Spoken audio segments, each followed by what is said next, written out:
So here we have the 4th edition starter set for Warhammer Fantasy Battles, and I'm just going to go through all the different items that came in the box because I couldn't find a lot of information on the internet, and I thought you might like to see what came with it and just talk about some of the different items. So start off with the box. It's a really nice box. I got this on eBay a little while back. Really like the art on the front. The box is done pretty well, given that the game came out in 1992, I think it was. So nearly 28 years old. Hasn't been too sun damaged. I love the artwork on the front. The artwork is from depicting the Battle of Morgthrond Pass, which was a battle between goblins and elves. So you get about 100 or so miniatures of goblins and high elves in the box, and then there's a little scenario that you can play out as well. If you turn the box over, you can see just gives you a bit of information about what's inside, bit of explanation about Warhammer Fantasy World. It is a starter set, so it says you get everything you need to get started. It's really meant for people that are completely new to the Warhammer Fantasy World, basically. In terms of value, it's excellent value of all the stuff that you can get. You can see the contents there. Some of the examples of the painted soldiers, miniatures. See there, the archers are painted as night goblins and the spearmen's painted a bit like a forest goblin, which is a little bit odd. I think they were actually forest goblins. High elves, spearmen and archers, and here's just a picture of everything you get. The only thing I haven't got here is the buildings. It came with a watchtower and like an outhouse. Unfortunately I don't have those, but I did get everything else with it. And then if I just take the box lid off, can you take the box lid off, Ben? Just show the side. The side's got really nice bits and pieces. These are old sort of Warhammer games. You've got Advanced Hero Quest and the Hero Quest expansions. Got the Citadel paint set and brushes. These to do different paint sets for different games, so Space Marine, like Fantasy and 40k, and then Epic as well, which was the really kind of small scale miniatures. Got Blood Bowl Universe,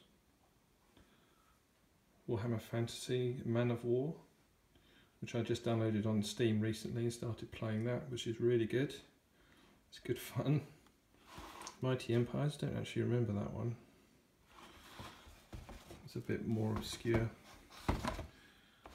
And on the final side you've got Space Hulk, which I played, that was really good. 2 expansions, Warhammer 40k, and then obviously White Dwarf, the Games Workshop magazine. Okay. You take the boxes off, man. Thanks. So if you look at what came in the pack, the bundle that I bought I think actually came with Warhammer Magic as well. But we'll go through the different items. So first of all, the rulebook, 4th edition rulebook, really nice condition. It's got all the different 4th edition rules. I'm only just getting used to kind of what 4th edition rules are like versus things like 8th edition. It's a little bit odd. Some of it we don't do, we don't use. We kind of we've adapted it a little bit to how we do it. I think things like stepping up don't apply in 4th edition, or haven't been invented yet. So if you kill the players in the front rank, the miniatures in front rank, they can't actually fight back, which is a massive difference. I think the rules of charging as well are different. Like you can charge double your movement. I think later editions you actually have to roll dice, 2d6 to find out you know, how far you can charge. Other things that come with it in terms of supplements, you get like a quick play guide, like how to play. It just runs through some scenarios. And it starts off really nice. This is how I actually kind of started, just do it archer versus archer, just to get used to rolling, you know, your ballistic rolls. And then spearmen versus archers. Just does it, you can see it just does it sort of turn by turn, which is really nice. Just to get used to the miniatures and their statistics. Then we have a battle bestiary, which is just, it's basically like army lists. So you probably recognise that when you start, you won't have all the army books. So it just has a kind of brief explanation of what each faction is, different kind of units and special rules, just to kind of get in. Obviously not as much depth as the army books and no kind of stories, but you know, just kind of basics. There we go. And then the final one is the scenario booklet. So same artwork as you saw on the front of the box. Bit of context around it as to you know, setting the scene, what the kind of the build up to the battle is, who the kind of the key characters are. So basically Grom the Paunch, which is the Goblin General, is invading Ulthuan, and he's leading his army through the woods.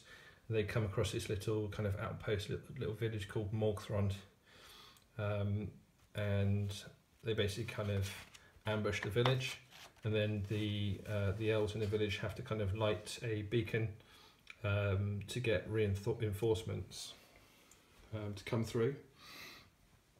And those reinforcements are led by Eltharion. And then at the back you just have the army lists basically, which have the stats for the key figures. It's a 1,000 point versus 1,000 point battle. So it's aimed to be played within, you know, a few hours basically, which is probably more than enough for, you know, a beginner. Little map, it tells you how to set up the scenario, where to deploy. It's got the watchtower and the direction that the reinforcements come. There we go. As I said, I don't have the watchtower or the outhouse. So we haven't actually played the scenario yet, just because obviously you have to set things up very, very specifically. Like there's a specific turn sequence. You can see there. So Goblin turn 1, mist received, goblins are revealed, and then all the way through to turn 5 when Eltharion and the reinforcements arrive. And that's about it. Then they give you a bit of advice at the end on how to use different things. For example, bolt thrower, best for shooting at Grom's chariot. What to do with Grom's chariot, what to do if he dismounts, how to use the beacon, some of the magical items. So if you want to get really into it, there's loads of information there. So I really like the way they lay it out. The idea of playing a scenario just adds a bit more to the immersion of it. So we go through the characters now. So on the goblin side, you get 2 units of 16 spearmen and 2 units of goblin archers. 16 units in each unit. I put in these place cards so that obviously, you know, you can't afford to buy these models straight away, but lets you use the characters. I mean, you might be able to buy them later on and replace them, but that is Grom the Paunch, who's a famous goblin general. You can see his big gut hanging out there. And his driver, who's called Niblet, I think. He's also a standard bearer. Then we have an orc shaman on a war wyvern. Haven't put the shields came separately for the minis, so I haven't put those on yet. I need to put them on and then prime them and spray them. These are the magical items that Grom uses. There's a horn of Urgok, which can cause the elves to panic, and then the Axe of Grom, which doubles the number of wounds and ignores any armor saves, which is pretty cool. Then in terms of what came with the starter set, you only get 12 magical items, but the guy who sold this to me on eBay obviously had Warhammer Magic as well, so we actually have some spells. I'll just go through one. So we got Doomfire Ring, which is a magic spell, sounds a bit more like an item. Let's see what the top magic item is. We've actually got extra magic items as well. The top one is Rune Axe of Grimnir, double-handed weapon, allows the White Dwarfs. This is actually for the White Dwarf. And then there's one, we found one standard card as well that came from Warhammer Magic. I think either came from Warhammer Magic or maybe a White Dwarf edition, but the Blood Banner. A unit of Cold Ones, Cold One Knights only, so that's for the Dark Elves, the Druki. So with Goblins, Final Goblins unit is a Rock Robber. I looked at buying these on eBay, and they're actually really expensive, so a Rock Robber would be at least 15–20 quid. Grom the Paunch I think was like 30 to 40 pounds. Second, obviously they're all out of production now, which is a shame. Moving on to the High Elves, obviously High Elves better quality of troops, so you get less units. So you get 20 archers and 20 spearmen. They're all kind of uniform in terms of how they look. I'm looking forward to painting those.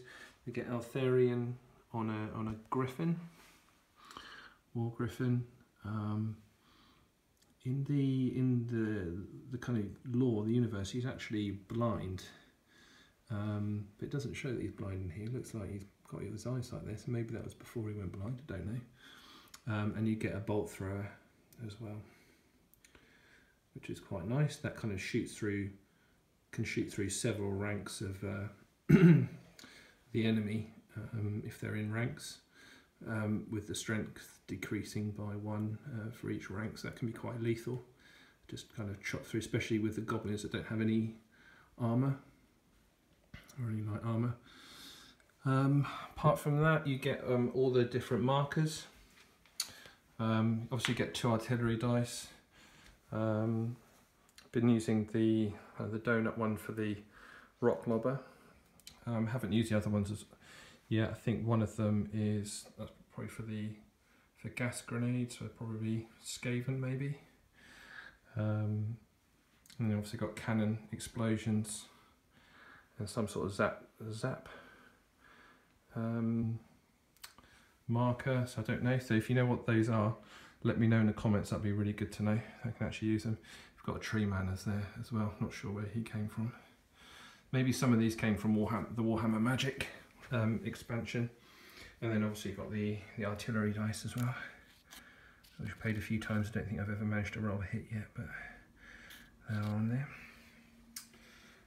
Then you get some, these are really nice actually. You get 2 of these play sheets, which are actually made of cardboard, and they just got your handy reference guide, so it just talks you through the turn sequence. Then it goes more detail into movement. Tells you kind of what order to do things basically, which is really handy. It means you don't have to keep referring back to the rule book and finding the right page. You've got your 2 hit and 2 wound tables, saving throw modifiers. So these are the modifiers for archers in 4th edition. Tell me if they're any different in 8th edition, which I'm also trying to learn as well. And then on the back you've got hand to hand. So order of attack, roll to hit, roll to wound, roll to save, resolve combat, and then combat results. So if you're used to playing Warhammer, these will be quite familiar to you. If you've never played Warhammer before, these will be a little bit daunting. There's a lot of dice rolls. In Warhammer. Psychology, Panic Fear. You notice there's nothing about magic, and that's because the magic was sold as a separate separate expansion, which I think I've got. If you know anything about that, let me know. I'm going to tell you what I also got in the eBay bundle. But that's it for that. Just show you, I actually bought some extra dice. You only get about 12 dice in there, so I bought these extra silver ones. So obviously when you've got a unit of 20 archers firing, you need a bit more than 12 dice. These are the extra sheets that I got, which make me think that Warhammer Magic was included. I've got Warhammer Magic play sheet here, which tells you the phase sequence, how to cast spells. Haven't actually done any magic yet because I'm still trying to refresh my memory on how it all worked. Haven't played since the 90s, so magic was a little bit too daunting for me at the moment. I'm going to fight a few battles first before I get into that. So that's kind of like the general play sheet for magic. Are these two the same? Yeah, I think, no, they're not. Different runes. So I think this is for dwarf magic. So yeah, crikey. So there's a lot of dwarf runes. Got weapons runes there. Lots and lots of weapons runes. Tells you the cost as well, so you can cost up your army. What the impact is, what the modifiers are. The Rune of Fire. The weapon bursts into flame as it's withdrawn from its scabbard. That sounds absolutely epic. It's just amazing how many there are of these. Armour runes. It'd be quite cool to set up a dwarf army actually. I think that would be awesome. I like playing dwarfs on Total Warhammer 2. They're great fun, really tough. Great artillery. And that's pretty much it. I've got a few extra supplements as well. So I've got this Warhammer Armies book. I've no idea where that came from. That just came in the bundle, but I don't think it was part of the starter edition. So if you know where that came from, let me know in the comments. It'd be good to know what the origins of all this stuff is. This I think is just like a leaflet that's designed, this probably did come with it, it's probably just designed to sell some of the other products. If you're looking at, this has got the original list of Games Workshop stores. I used to play in the Exeter store there. Don't know if anyone else that's watching used to do that. This is kind of how it used to look. Lots of kids and adults with glasses looking excited.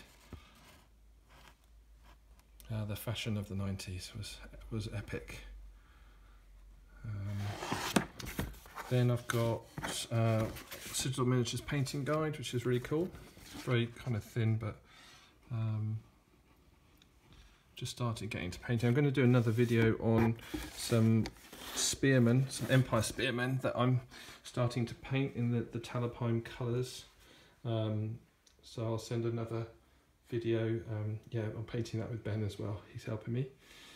But I hope you found that interesting. I mean, I found it fascinating which kind of units you get in the box. There's not a lot of information on the internet because obviously these are getting rarer and rarer now. So I thought for those of you who are fans might be interested, or if you're thinking of getting into the game, the 4th edition starter set is brilliant because the rules are still fairly simple and you get tons of stuff in the box. Or even if you're thinking of starting a goblin or elf army, you obviously get tons of rank and file troops in there to help you get going. So even if you just buy it for that, it's a great start to your army basically. So thank you for watching. Sorry it's a long video, but just wanted to show you in depth really. If you've got any questions or comments, feel free to leave those below. We're obviously a fairly new YouTube channel, so it'd be great if you could drop us a like and a subscribe just to help get us off the ground. Going to be doing lots of Warhammer videos, but we'll also be doing other videos as well, not just tabletop gaming, but Warhammer Online, and loads of other stuff as well. So thanks very much, and see you in the next video.